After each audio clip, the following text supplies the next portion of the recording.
dal leen ak jàmm kuy def teg bu nekk nga teg ca di nga yàgg seen mbedd teggi te la tax nga teggi mbedd ma teg ba moo la ko yóbbee El Hadji Modou Fall mi nu teg cib deram ne moo rey Diary Sow am na lu ca bees L'Observateur ne tey laa leen di wax na mbir ma demee journal Groupe Futurs Médias bi ne guddik 31 décembre Diary Sow am fukki at ak ñaar ay mbokkam di ko wër ndeke benn waay bu ñuy wax El Hadji Modou Fall moo ko yóbbu néegam lépp ca Malika gi ci Dakar la xewe ay mbokkam di ko wër ba nu mujj koo gisee ca salle de méb waa ji ñu tëral ko mu faatu police bu Malika ci njiitalulu commissaire Adja Kumba Njaay fexe ba nu jàpp waaja ca Tivaouane Pël ci loxoy takk der yi moo duna nangu na ni moo reyu Diary da koo xoj ba mu faatu mu dugal ko ca biir salle de bain ndax ne da doon bañ doomi boppam gis jëf ji mu def waaye kitaabu na ni yeggul ci kaw xale bi te itam li tax mu def bi lépp ñaawteef dafa doroge wu woon ba taqalikook sagoom Libération yéen kaay ne dëgg la noonee la demee Modou Fall mi ni ab technicien informatique la am fanweeri at ak ñett nangu na ne moo xoj Diary Sow ba mu faatu ndax ne dafa logoon ñetti bekki dorog bi ñuy wax crack yéen kaay bi yokku ca ne monte nag moom Modou bi muy def jileb jëf yëpp moo nga bàyyi doomam bu jigéen ca wet ga autopsie bi nag la mu wane moo di ne Diary Sow dañ koo xoj ci baat bi ba mu ñàkk bakkanam waaye te kenn violé wu ko enquête yéen kaay ne ci enquête bi ñu doon def Modou Fall mi rey waa ji na mu ko doon nettalee doy na waar Direct News ne ndax jotul sëkk peine de mort delsiwaat ndax yéen kaay bi jox kàddu gi docteur Cheikh Diallo mu cay joxey tegtal ca nanu mën a def ba andiwaat peine de mort bi nga xam ne mooy tekki ku rey nit ñu rey la libé ne en attendant mbokki Diary Sow suul nañ ko démb nekk ci aw tiis sëgg sëngeem di xaar yoon def liggéeyam Cour des comptes nee nañ dañuy def seenub liggéey te dara lañ ci dul yàkkamti Le Quotidien rapport audit des finances publiques bi ñu doon xaar ci 2024 ak léegi xaar bi day wëy ndax gaa ñi nee nañ amul dara luñ ca yàkkamti am expert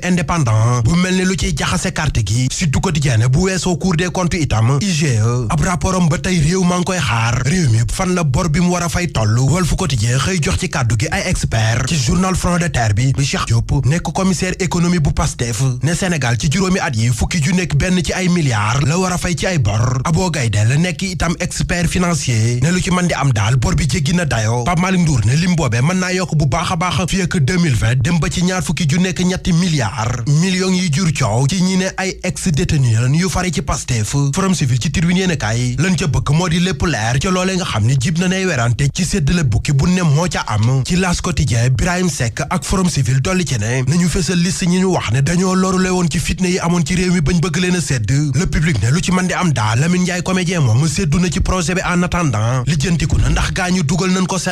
Sénégal génn na ci listub ñi ñu wax ne ñoo gën a dellu gannaaw ci àdduna bi susaane nekkit xibaar bu neex ci réew mi Tribune ne booba fekk na réew mi suukar si yokku na diwlin gi itam yokku na góorgóorlu sonn na te ba tey kenn déggul nguur gi leeral ko li leer te wóor moo di tey ci bésub seetal sa réew Le Soleil national nee na l'armée bi kenn du leen ca jiitu te njiitu réew mi di président Diomaye Faye te cité comico ga ca yëmbal lay dem ku demul grand bal ba tey di nga tardé L'Observateur ne grand bal bi Youssou Ndour woote tey lay amee ci Esplanade Grand Théâtre yéenekaay bi fésal nataalub star planétaire bi boole ci di faram-fàcce taarixu grand bal ak fan la jugee journal Uri 15 angle corniche bi ne grand bal bi tey histoire dina ko bind ndax super étoile moo woote